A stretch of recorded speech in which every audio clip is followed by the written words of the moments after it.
మళ్ళీ చెప్తా ఉన్నాను, తెలంగాణ రాష్ట్రంలో డెంగ్యూ జ్వరముతోటి ఎలిజా పాజిటివ్ వచ్చి ఏ ఒక్క పేషెంట్ కూడా చనిపోలేదు, ఒక్క మరణము కూడా జరగలేదు. ఒకవేళ కనుక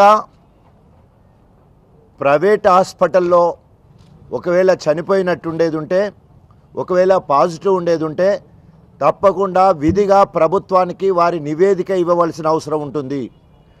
ప్రతి నెల ల్యాబ్ డయాగ్నోస్టిక్స్ లేదా హాస్పిటల్లో ఎలిజా పాజిటివ్ ఉండి ట్రీట్మెంట్ ఇచ్చిన కేసులు ఏమన్నా కూడా చనిపోకున్నా కూడా పాజిటివ్ ఉన్న కేసులను కూడా ప్రభుత్వానికి విధిగా వారి నివేదికను ప్రతి నెల పంపించాల్సిన అవసరం ఉంటుంది. గతంలోనే నేను పత్రికా ప్రకటన చేయడం జరిగింది. అదేవిధంగా డిఎంఎండ్హెచ్ఓలను ఆదేశించడం జరిగింది. డిఎంఎండ్హెచ్ఓ ఒక విజిలెన్స్ కమిటీ ద్వారా 10 జిల్లాలలో అన్ని ప్రైవేట్ హాస్పిటల్ పైన నిఘా వేసి